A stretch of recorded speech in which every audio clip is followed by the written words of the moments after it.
कक्षा 10वीं की स्टूडेंट फाइनली आपके यहाँ पर इंग्लिश का 13 पच्चीस 23 पेपर लेके आ चुके हैं।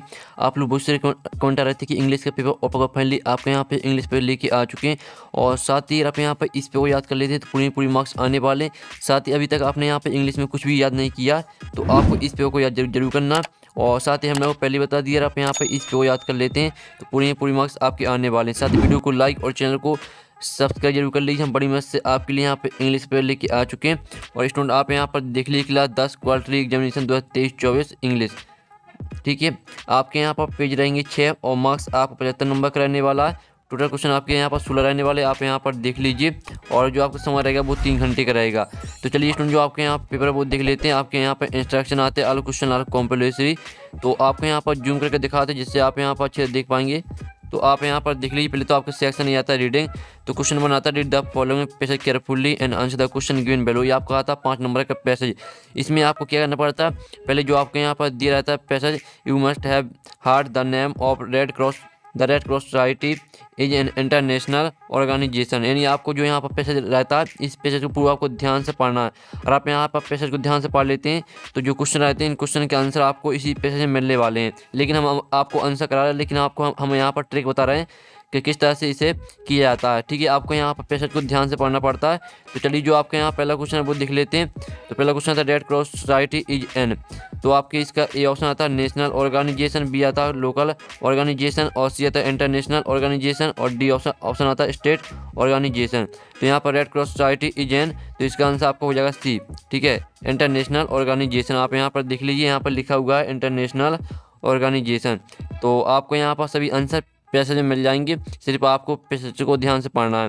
फिर आपका दूसरा आता है who founded the red cross society. तो आपका ए ऑप्शन आता है सर विलियम, ठीक है, आप यहाँ पर देख लीजिए। और बी ऑप्शन आपका आता है, सी ऑप्शन, डी ऑप्शन। तो who founded the red cross society, तो इसका आंसर आपका सी रहेगा, सर हेनरी दुनानाथ, ठीक है। आपका यहाँ पर दूसरे का सी आंसर हो जाएगा। फिर आपका तीसरा आता है when did red cross society found. तो आपका इसका ए ऑप्शन आता है 1920, और बी आता है 1863, सी आता है 1947, और डी आता है 2000। तो आप यहाँ पर देख लीजिए जो आपका यहाँ पर इसका जो करेक्ट आंसर रहने वाला है when did red cross society found, तो इसका आंसर है 1863, ठीक है। अब चलिए आपके यहाँ पर नेक्स्ट देख लेते हैं। और साथ ही आप यहाँ पर देख लीजिए पैसेज में दिया है रेड क्रॉस सोसाइटी इन 1863। तो सभी आंसर आपको पैसेज में मिल जाएंगे, सिर्फ आपको पैसेज को ध्यान से पढ़ना है। और फिर आपका चौथा आता है when did Indian red cross society form. तो आपका ये ऑप्शन आता है 1920, और बी आता है 1863, और सी आता है 1947, और डी आता है 2000। तो आप यहाँ पर देख लीजिए ये लिखा हुआ यहाँ पर आप यहाँ पर 1920 the Indian red cross society. तो इसका जो आपका करेक्ट आंसर आएगा वो आपका ए हो जाएगा 1920। तो इस तरह से आपका पहला क्वेश्चन कंप्लीट करा, दूसरा करा दिया क्वेश्चन, तीसरा चौथा, ठीक है। अब चलिए आपको 5वां क्वेश्चन देख लेते हैं। तो 5वां क्वेश्चन आता है the teacher in change of JRC in now as. तो आपका ये आता है कैप्टन, बी आता है, बी ऑप्शन आता है, सी और डी ऑप्शन। तो इसका आंसर आपका सी हो जाएगा, ठीक है। 5वीं का आपका सी करेक्ट आंसर रहेगा। अब चलिए आपका क्वेश्चन 2 देख लेते हैं, जिसमें आपका फिर से यहाँ 5 नंबर का आता है पैसेज। तो इस पैसेज को पूरा आपको ध्यान से रीड कर लेना, जल्दी से स्क्रीनशॉट ले लीजिए। हमने आपको बता दिया अगर आप यहाँ पैसेज को ध्यान से पढ़ लेते हैं तो जो क्वेश्चन रहते हैं इन क्वेश्चन के आंसर आपको इसी पैसेज में मिलने वाले हैं।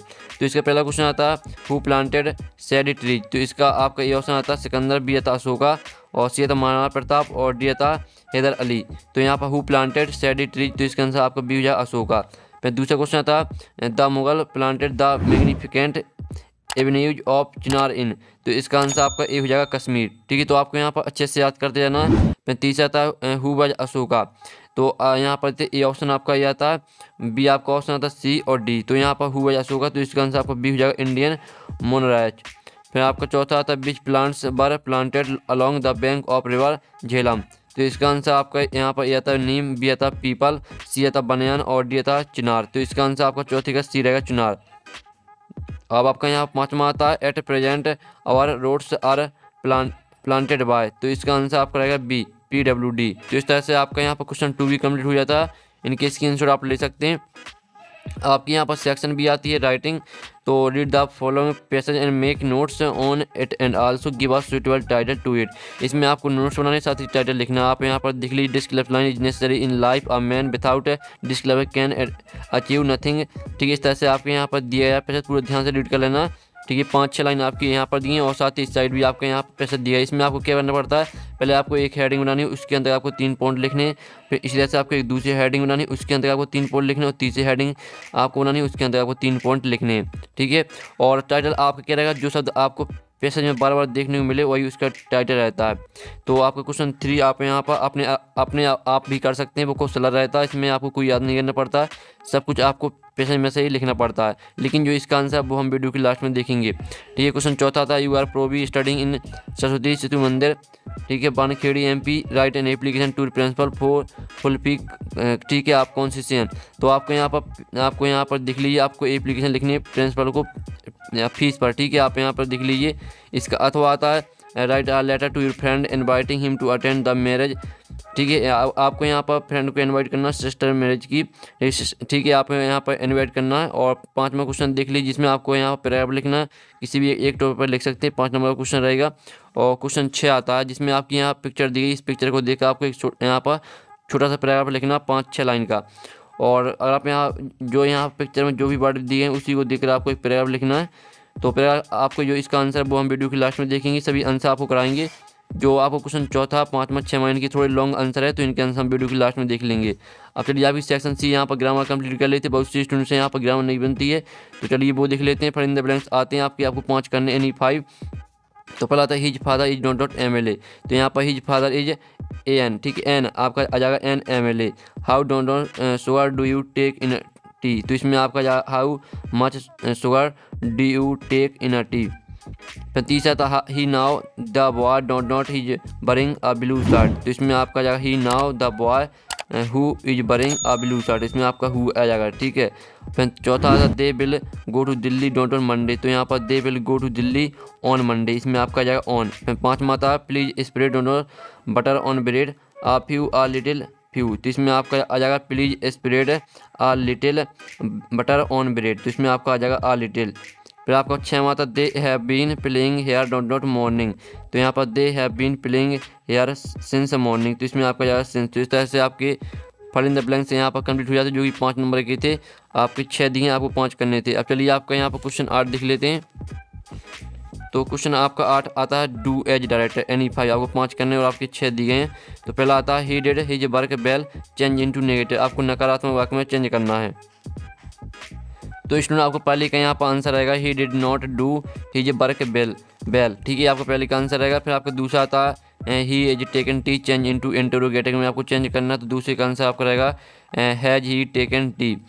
फिर आपका तीसरा आता है he taught English change the sentence into present indefinite tense में आपको चेंज करना है, तो तीसरे का आंसर आपका यहाँ पर रहेगा ही टीचेस इंग्लिश, ये रहेगा आपका तीसरे का आंसर। फिर आपको चौथा यहाँ पर देख लेते हैं he is too big to go school rewrite the sentence using so that, इसमें आपको सो दैट का प्रयोग करना है। तो चौथे का आंसर आप यहाँ पर देख लीजिए is too he is so ill that he can not go to school. अब आपका यहाँ 5वां आता है, तो जिसमें आपको यहाँ पर मीनिंगफुल सेंटेंस बनाना है। तो 5वें का आंसर देते children were playing football in the park.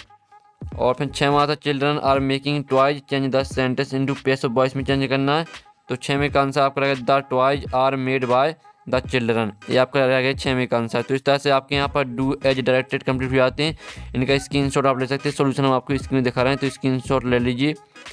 अब चलिए आपके यहाँ पर सेक्शन डी आती है टेस्ट वर्क, तो टेस्ट वर्क कंप्लीट कर लेते हैं। क्वेश्चन 9 आता है आंसर द फॉलोइंग क्वेश्चन। ठीक है, आपके 4 क्वेश्चन आते हैं, इनको हम कंप्लीट कर लेते हैं। पहला आता है who read the letter sent by Lencho, तो इसका आंसर आपका बी हो जाएगा द पोस्ट मास्टर। फिर आपका दूसरा था who has written the poem fire and ice, तो इसका आंसर रहेगा आपका ए रॉबर्ट फॉस्ट। फिर तीसरा आता है according to Nelson Mandela what is called, तो इसका आंसर आपका बी हो जाएगा त्रिपम ओवर फेयर। फिर चौथा था who has written the poem are tiger in the zoo, तो इसका आंसर आपका ए रहेगा। ठीक है, इस तरह से आपका क्वेश्चन 9 यहाँ पर कंप्लीट हो जाता है, स्क्रीनशॉट आप ले सकते हैं। अब आपका क्वेश्चन 10 आता है, जो कि आपका यहाँ पर आता है क्वेश्चन 10 का आपका ये आता है, जो कि आपके पैसे जाता है, इसे ध्यान से पढ़ लेना है। अब इसका पहला क्वेश्चन आता है who is the writer of the lesson from which this test has been taken, तो आपके यहाँ पर इसका करेक्ट आंसर सी हो जाएगा नेल्सन मंडेला। अब चलिए इसका आपका दूसरा क्वेश्चन आता है a man who takes away another man freedom is, तो इसका आंसर आपका सी रहेगा अ प्रिजनर ऑफ हैटेड। ठीक है, फिर तीसरा था find out the word from the about test which opposite of the word bide, bide का आपको अपोजिट लिखना, तो इसका आंसर आपको बी हो जाएगा नैरो। अब चलिए आपका 10वीं का बी आता है जो कि आपकी पोयम आती है, तो ध्यान से रीड कर लेना है। तो पहला क्वेश्चन आता है who is the poet of these lines, तो इसका आंसर आपका सी रहेगा रॉबर्ट फ्रॉस्ट है। और दूसरा था what does the poet compare fire with, तो इसका आंसर आपको बी हो जाएगा डिसायर।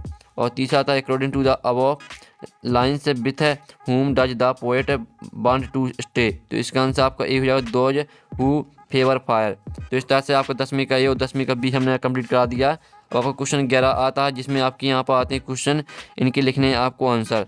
एनी 6 करने हैं आपको, 7 दिए सभी के स्क्रीनशॉट ले लीजिए। और क्वेश्चन 12 आता है जिसमें आपके एनी 2 आपको 2 करने और 3 दिए गए हैं। नंबर भी आप यहाँ पर देख लीजिए, जल्दी से स्क्रीनशॉट ले लीजिए। सभी क्वेश्चन को आपको अच्छी तरह तैयार करना है। अब चलिए आपको क्वेश्चन 13 देख लेते हैं। तो ये रहा आपका क्वेश्चन 13 जिसमें आपको यहाँ पर 3 दिए हैं, 2 करने हैं। और क्वेश्चन 14 में आपको 1 करना है, ठीक है। क्वेश्चन 14 देख लीजिए और क्वेश्चन 14 का अथवा देख लीजिए। क्वेश्चन 15 आता है जिसमें आपको यहाँ पर right the centre idea of the poem art tiger in the जू, आपको सेंटर आइडिया लिखना है और इसका अथवा देख लीजिए। अगर आपसे सेंटर आइडिया नहीं बनता तो आप अथवा कर सकते हैं। क्वेश्चन 16 आता है जिसमें आप यहाँ पर देख लीजिए, दोनों में से आपको एक को करना है। तो इस तरह से आपको पूरा पेपर यहाँ पर कंप्लीट हो जाता है और स्क्रीनशॉट आपने ले लिए होंगे। और साथ ही स्टूडेंट जो आपका सॉल्यूशन है, जो आपके क्वेश्चन है, इन क्वेश्चन का सॉल्यूशन आएगा आपका नेक्स्ट वीडियो में। और साथ ही जो आपके यहाँ पर सेक्शन बी थी जो कि आपके यहाँ पर इसमें आपको नोट्स बनाने थे। और क्वेश्चन 4 में आपको यहाँ पर एप्लीकेशन लिखनी थी। क्वेश्चन 5 में आपको पैराग्राफ लिखना था और इसमें भी आपको एक यहाँ पर पैराग्राफ लिखना था। तो इसका आंसर आएगा आपका नेक्स्ट वीडियो को लाइक कर लीजिए और चैनल को सब्सक्राइब कर लीजिए। तो हम अपने नेक्स्ट वीडियो में मिलते हैं। टेक इन, बाय बाय।